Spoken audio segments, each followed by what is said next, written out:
Olá, meu nome é Paola e o nosso grupo irá apresentar sobre o impacto de substâncias no organismo humano, analisando tanto seus efeitos terapêuticos quanto efeitos adversos.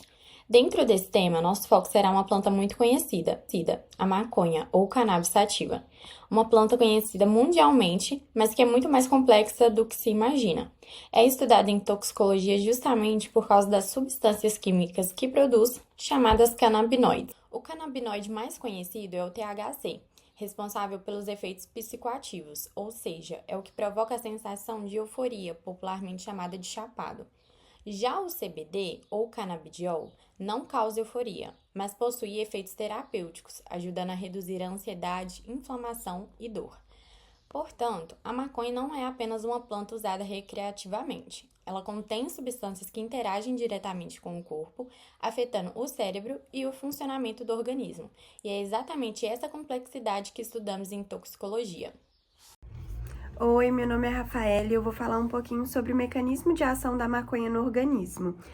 A maconha ela age no corpo justamente por conta dessas substâncias citadas pela Paola, chamadas canabinoides, sendo o mais conhecido o THC, tetraidrocannabinol, e o CBD, que é o canabidiol. Esses compostos, eles vão atuar nos nossos receptores naturais do corpo, chamados CB1, presentes principalmente no cérebro, e CB2, presentes em órgãos periféricos e no sistema imune. Então, qual é a diferença do THC e do canabidiol em relação a esses receptores? O THC, ele funciona como um gatilho para o receptor CB1, que está encontrado em áreas do cérebro ligadas ao prazer, memória, regulação de apetite, coordenação motora e tomada de decisão. Essa ativação, ela vai alterar a liberação de neurotransmissores como dopamina, GABA e glutamato, o que vai explicar os efeitos de euforia, alteração na percepção, aumento de apetite, falhas na memória e dificuldade de coordenação. Por outro lado, o canabidiol ele não vai provocar esses efeitos psicoativos que estão associados ao THC. A sua ação ela é mais ampla, ele vai interagir não só com os receptores CB1 e CB2, mas também com receptores relacionados à serotonina, dor e inflamação.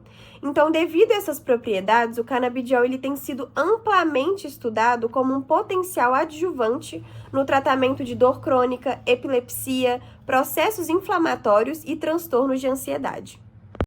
Como é que o corpo vai processar o THC e o canabidiol? Por inalação, quando você fuma ou vaporiza, o efeito ele é mais rápido, né, em poucos minutos.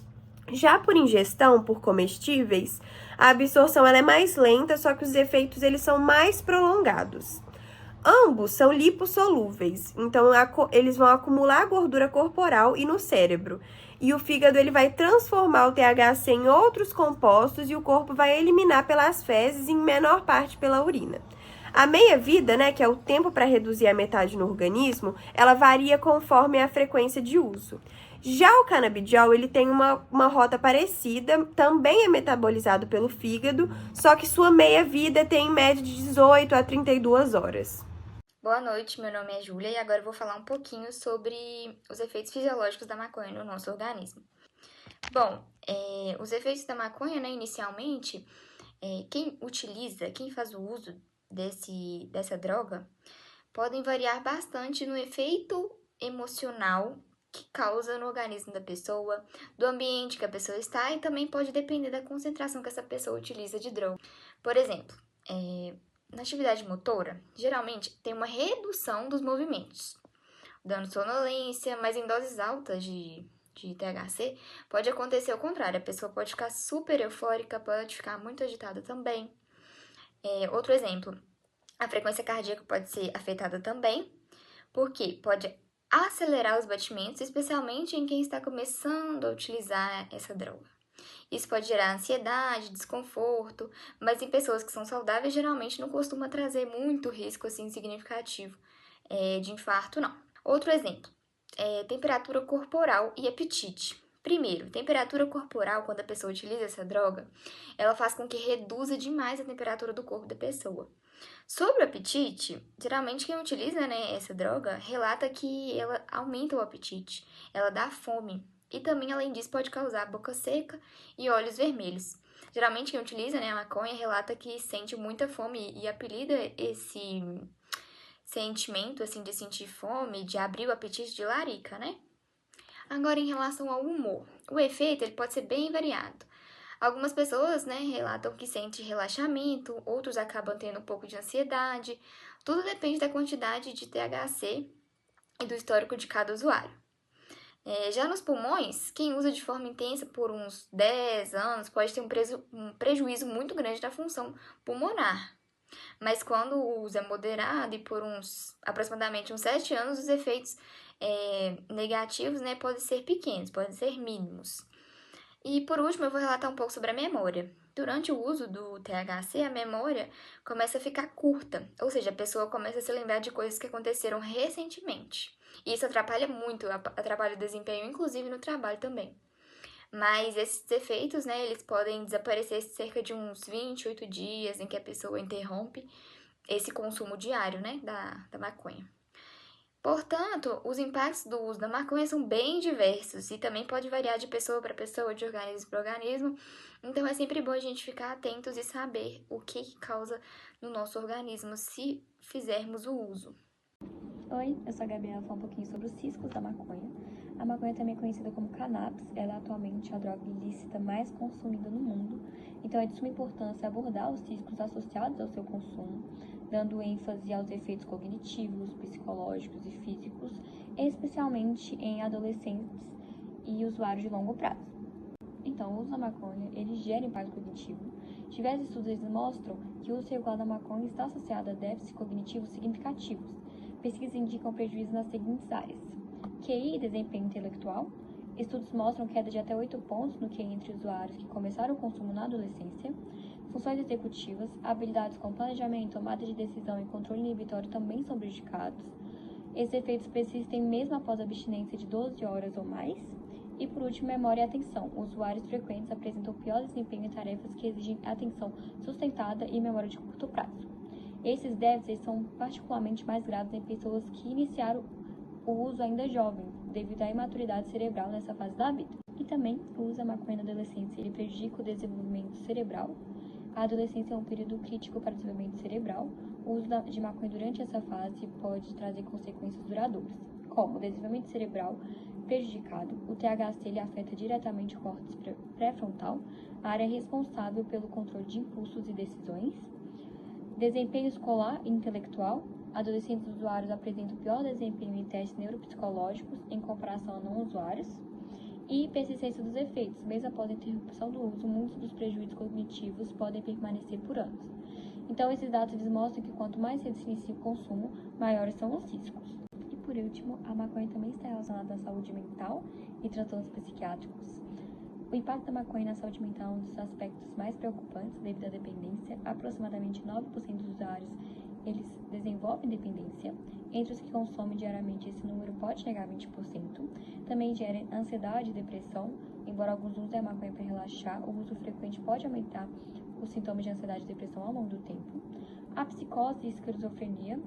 Há uma relação consistente entre o uso pesado de cannabis e maior risco de surtos psicóticos, especialmente em pessoas predispostas geneticamente. E por último, a síndrome amotivacional. Alguns estudos apontam para um quadro de apatia e falta de motivação entre os usuários crônicos, embora esse conceito ainda gere controvérsia na comunidade científica. Boa tarde, meu nome é Bárbara. Eu vou começar falando sobre as implicações sociais e de saúde pública do uso da maconha. Então, essas implicações elas vão muito além do indivíduo que consome ali a maconha. Elas afetam a sociedade como um todo e a saúde pública também no geral. Hoje em dia, muitas pessoas elas acreditam que a maconha seja menos prejudicial, do que o tabaco. Porém, pesquisas apontam que fumantes de maconha inalam até 4 vezes mais alcatrão e 5 vezes mais monóxido de carbono do que um fumante de tabaco. E essas são substâncias altamente relacionadas a danos pulmonares e ao câncer. Agora, falando um pouco sobre o ponto de vista de saúde pública, o uso dessa droga aumenta a demanda de atendimentos médicos, de internações e até mesmo de atendimentos psicológicos devido aos efeitos psicóticos que essa droga pode causar ao organismo humano. E a gente percebe com isso que acaba causando uma sobrecarga no sistema público de saúde e recursos que poderiam ser utilizados para tratar outras áreas têm que ser redirecionados para tratar esse uso problemático dessa substância. E além disso, há uma queda de produtividade, faltas a trabalho, dificuldades no desempenho escolar. E outro ponto relevante é o fortalecimento do tráfico, da violência e da corrupção, já que a cannabis ainda está muito associada ao mercado ilegal. Portanto, os impactos não atingem apenas o indivíduo, mas acabam afetando toda a sociedade. E como conclusão, podemos observar que a maconha continua sendo a droga ilícita mais utilizada no mundo inteiro. Somente em 2023, cerca de 244 milhões de pessoas usaram a substância, o que corresponde a 77% de todos os usuários de drogas ilícitas do ponto de vista toxicológico. Ela possui usos medicinais e recreativos, e apesar de ser considerada de baixo risco relativo, ainda pode trazer implicações significativas tanto para a saúde quanto para a sociedade. Ou seja, é um tema muito complexo que envolve não só questões individuais, mas também desafios sociais e de saúde pública. Oi, eu sou a Nicole e vou dar continuidade da conclusão. Além dos efeitos no organismo, a cannabis levanta discussões importantes no campo da saúde pública, principalmente no que diz respeito às políticas de legalização, o uso terapêutico e educação em saúde. Esse cenário exige uma postura crítica e bem fundamentada por parte dos profissionais de saúde, como os biomédicos, que desempenham um papel essencial na avaliação toxicológica laboratorial de amostras biológicas.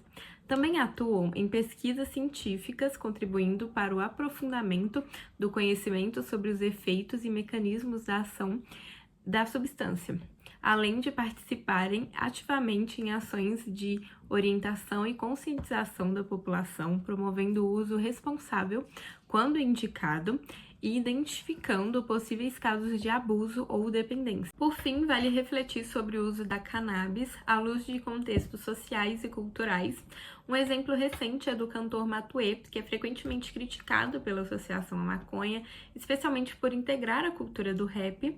No entanto, no dia 5 de dezembro de 2024, o artista revelou publicamente ser um usuário medicinal, apresentando a autorização da Agência Nacional de Vigilância Sanitária, a Anvisa, para o uso de produtos à base de cannabis. O caso evidencia a importância de se evitar julgamentos precipitados e reforçar a necessidade de diferenciar o uso recreativo do uso terapêutico, com base em critérios técnicos e científicos.